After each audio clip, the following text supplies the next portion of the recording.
I have with me Mr. Pierre Quinn. We're so excited to hear and learn more about him. So, Mr. Quinn, like we start off with all of our guests, what's your story?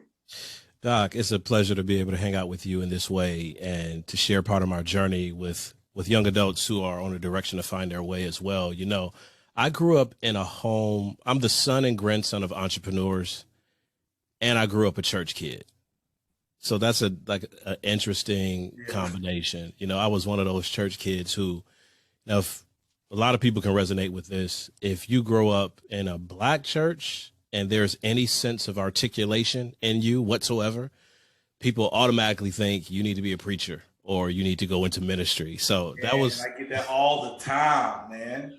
It was a big part, man, and I fought that for a number of years. And growing up in a home where on my mother's side, my grandmother, you know, our grandparents are from the South, and my grandmother's an entrepreneur, ran her own business. On my father's side, father's an entrepreneur, grandmother, and my uncle, and just looking at the struggle of running a family business, and then the tension of faith and trying to find your direction in an urban environment with the family dysfunction that seems to be more normal than not, and really just trying to figure out, where am I supposed to be? So by the time I get to college, I don't want anything to do with entrepreneurship. I don't want anything to do with business. I don't want anything to do with ministry.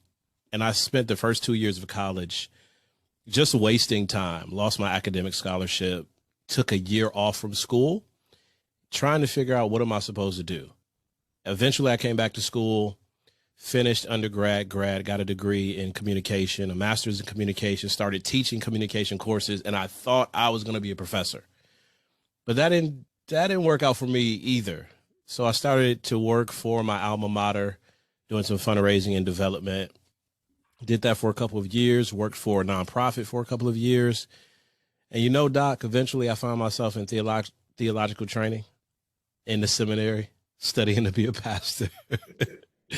So it just kind of came back full circle.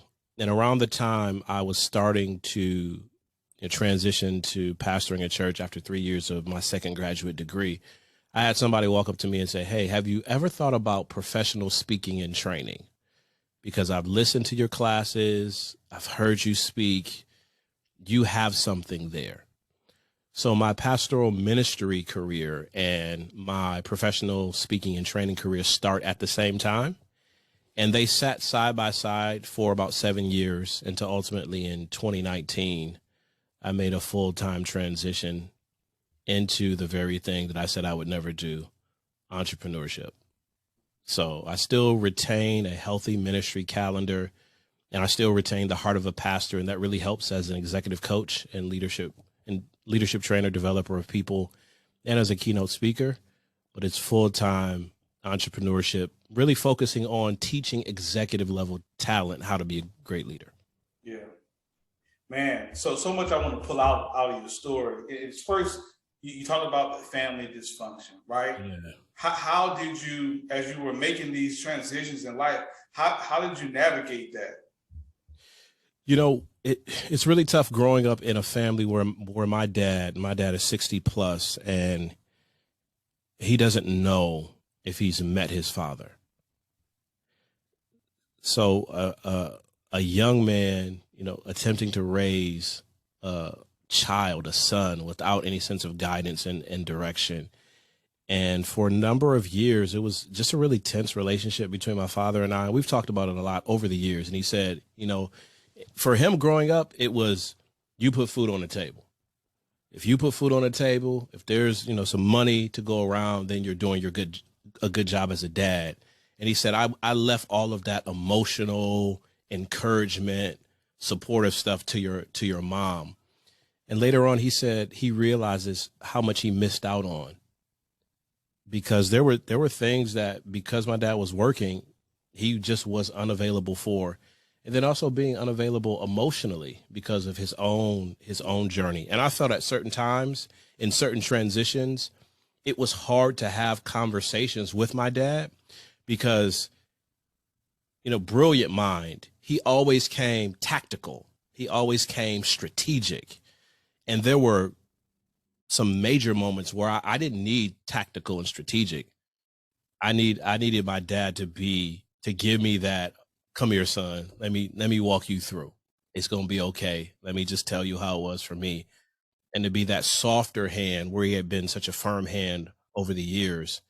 And it made me, after a while, a bit hesitant to even share some of my journey and even my successes with my dad, because I didn't know if I was always going to get that firm hand when I needed like a dad's conversation. So it was tense for a while. Yeah.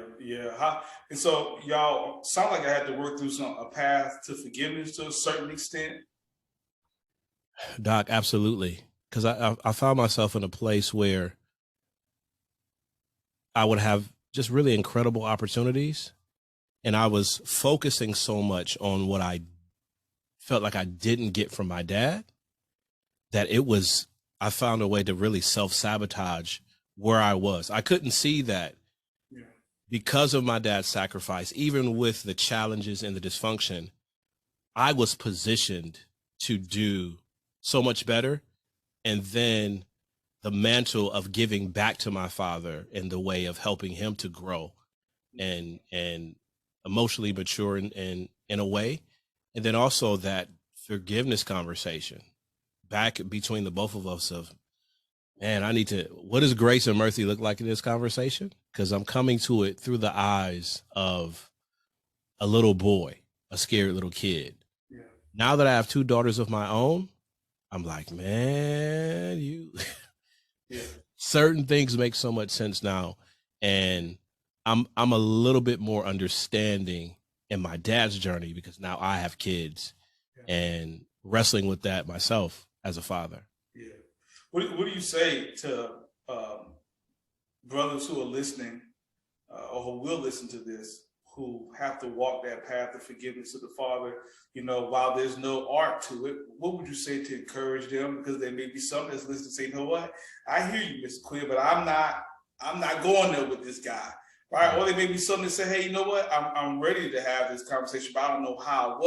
What encouragement or what advice would you give to that, or that young lady that might be listening as well?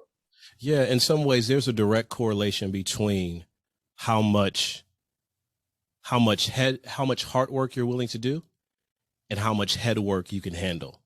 So there's a lot of young people in this space, man. They're listening to our conversation and they're running the show. They're running businesses. They're running corporations. They're doing big things, but they find themselves facing a ceiling of sorts. And the ceiling may have to do more with your own heart than it is a limit of opportunities. And part of that is going through a process of actually self-leadership and self-coaching, like coaching the scared little kid inside of you, talking to that portion of you every single day. There's a part whenever I do a keynote or whenever I do a training or even a podcast like this, Doc, where I have to speak to the scared little kid inside of me and tell the scared little kid, hey, you're going to grow up. You're going to do great things. You're going to have a voice of value. You're going to be able to make a contribution to the lives of so many people. And I'm preparing you for that conversation. So step into that conversation like you're ready for it. So that self-leadership and that self-coaching. The other part that's been really helpful for me in my journey, Doc, is being willing to listen to the stories of people who have similar experiences. There's a sense of community. And there's times where we think this idealistic distortion where I'm the only one. Like, you don't understand. I'm the only one who's been through this. I'm the only one who's had challenges with my parents. I'm the only one. And when you start to get around other people, you realize you are unique, but your story probably isn't in that way. Like, you're a unique individual, but this experience of dysfunctional family, misunderstanding with mom, misunderstanding with dad, a enmeshed family, there are more people who have been through that than you would imagine. And sometimes we draw strength from the stories of people who may be even a little older, but can speak to a similar experience to us. So when I started getting around people who were telling me their story, and then I saw where they were in life, I started to say to myself, okay, there's hope for me in my relationship with my dad and even my personal and professional success, because other people who have similar challenges have gone through it too. Wow. So how can people connect with you? Tell us about what you're doing now, the amazing work. How can they connect with you, learn more about your work? What do you have coming up?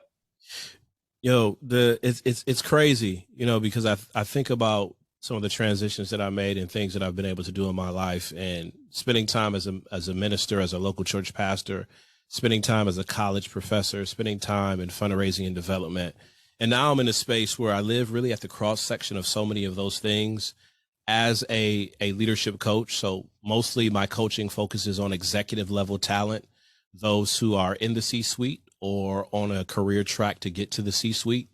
And I have a coaching framework that I walk leaders through in 90-day increments.